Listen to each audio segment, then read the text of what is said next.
جی السلام علیکم میرے دوستو، امید ہے آپ خیر و خیریت سے ہوں گے۔ اللہ تعالیٰ اپنے فضلوں کے ساتھ آپ پر اپنا رحم فرماتا جائے اور آپ کی خاندان میں اہل و عیال میں ہر تکلیف اور درد سے بچائے، آمین۔ میرے دوستو، عرصہ چند سالوں سے پاکستان میں رہنے والے جو پڑھے لکھے ہیں، ذہین و فطین ہیں، اور کا بولنے کا انداز ایک ایسا تہذیب نام ہے، تہذیب میز ہے، آپ سوچ بھی نہیں سکتے۔ اسی طرح بیرون پاکستان میں پڑھی لکھی قوم، ذہین و فطین قوم، پاکستان کی کریم قوم اس وقت ایسے سیاست کے بامبر میں پھنسے ہوئے ہیں، ان کی سمجھ نہیں آتی کہ وہ عمران خان کو لے کر اتنے زیادہ سیاسی لیڈر ہوں، فوجی لیڈران ہوں، ان پر نہایتی انہوں نے الزام لگا کر ان کی مٹی پلیس کی جا رہی ہے۔ میرے دوستو، ہم آپ کو یہ یقین دلانا چاہتے ہیں، لندن میں دیکھ لیجیے، برلین میں دیکھ لیجیے، جرمنی میں دیکھ لیجیے، یہ وہ بزرگ حالات ہیں جن کی اپنی ترقی ہو چکی ہیں، کھلا ہو چکی ہے، حکومت کی طرف سے ان کو بینیفٹ ہیلپ ملتا ہے۔ یہ صبح اٹھ کر 2-3 ٹوسٹ کھا کر کپ چائے کا پیا یا کافی کا پیا، پھر ہاتھ میں میگا فون پکڑ کر لندن کی سڑکوں پر آوارہ پھرتے رہتے ہیں۔ کہیں کوئی پاکستان کی چھوٹی سی قیادت ہو، بڑی سی قیادت ہو، اس کے پیچھے لگ کر ان کو ذلیل کرتے رہتے ہیں۔ یہی صورتحال نیو یارک میں کچھ کم ہے، مگر انگلینڈ میں اپنی حیثیت سے بڑھ کر یہ تارکین وطن مبارک ملک اسلامی جمہوریہ پاکستان کو بدنام کرتے رہتے ہیں۔ اسی طرح اگر جرمنی میں آئیں یا یورپ میں بھی آئیں، یہی صورتحال ہے۔ جو ایسے مشکل حالات میں پاکستان کو زچ کرنے کا کوئی موقع نہیں جانے دیتے، یہ بھی فلو مارکیٹ سے جاتے ہیں، میگا فون خریدتے ہیں اور پھر پاکستانی ایمبیسی کے سامنے یا پاکستان کی قونصلیٹ کے سامنے پروٹیسٹ کرتے رہتے ہیں۔ میرے دوستو، یہ تارکین وطن دیکھنے میں کوئی ڈاکٹر ہے، کوئی پروفیسر ہے، میکینیکل انجینئر ہے، کوئی سول انجینئر ہے، وہ سارا دن کسی کافی شاپ پر بیٹھ کر کافی پیتے ہیں اور فوج کے جنرلوں کے خلاف وہ زہر اگلتے رہتے ہیں۔ میرے دوستو، آج ہم ان کو بتا دینا چاہتے ہیں کہ فوج پر تنقید کرنے والوں کو بھی پتہ ہے اس وقت ملک عزیز میں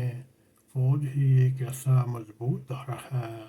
جس کے لاکھوں نوجوان اپنے آرمی چیف کے ساتھ ہوتے ہیں، اور یہ ادارہ اعلیٰ فوجی افسران کا نام فوج نہیں، یہ تقریباً 7-8 لاکھ فوجی جوان اور افسر ملک کے لیے اپنی جانیں قربان کرنے کے لیے ہر وقت تیار رہتے ہیں۔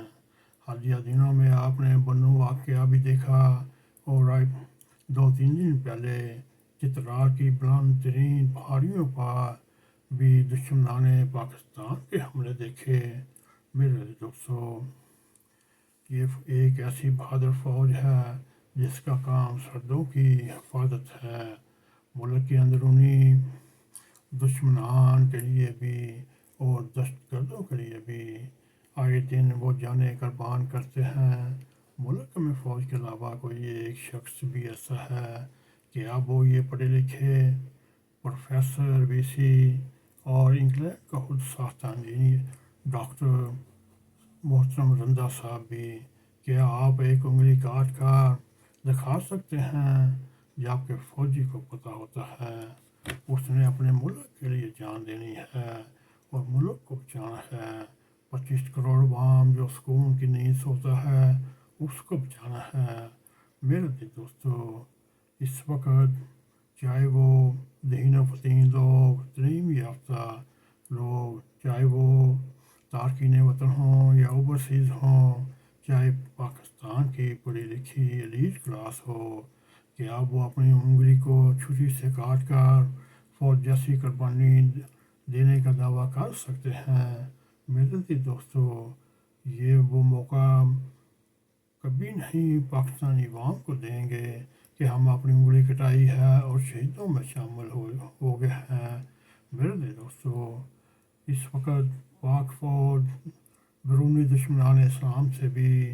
دشمنان پاکستان سے بھی مقابلہ کر رہی ہے اور بہادری سے کر رہی ہے، اور افسر و جوان اپنی جانیں اسلامی جمہوریہ پاکستان کے لیے پیش کر رہے ہیں، اور اندرونی دشمنان پاکستان کے ساتھ بھی اور دہشت گردوں کے ساتھ بھی نبض آزما ہے۔ میرے دوستو، ہماری دعا ہے اللہ تعالیٰ کے حضور، اے رب کریم پاکستان کو اپنی حفاظت خاص ملے اور پاکستان کے 25 کروڑ عوام کو نیکی کی ہدایت عطا فرمائے، وہ وقت کے امام کو پہچان سکے۔ اور اسی کے ساتھ ہم آپ سے اجازت لیتے ہیں۔ ہم تمام اپنے کرم فرماؤں سے یہ درخواست کرتے ہیں، اگر آپ نے NAQTV4 کو سبسکرائب نہیں کیا تو برائے مہربانی یہ کام سب سے پہلے کریں، اور ہو سکتا ہے آپ کو ہمارا یہ موضوع پسند آئے یا نہ آئے، مگر ہم حقائق کی دنیا میں آپ کو لے کر جاتے رہیں گے۔ میرے دوستو، اس پروگرام کو لائک بھی کریں، شیئر بھی کریں، کمنٹ سیکشن میں جا کر اپنا نظر خیال کرتے ہوئے NAQTV کو سبسکرائب کریں، اور ہمیشہ کی طرح جاتے جاتے بیل آئیکن کو کلک کریں تاکہ ہماری ویڈیو آپ تک پہنچتی رہیں۔ اسی کے ساتھ ہمیں اجازت دیں۔ السلام علیکم ورحمۃ اللہ وبرکاتہ۔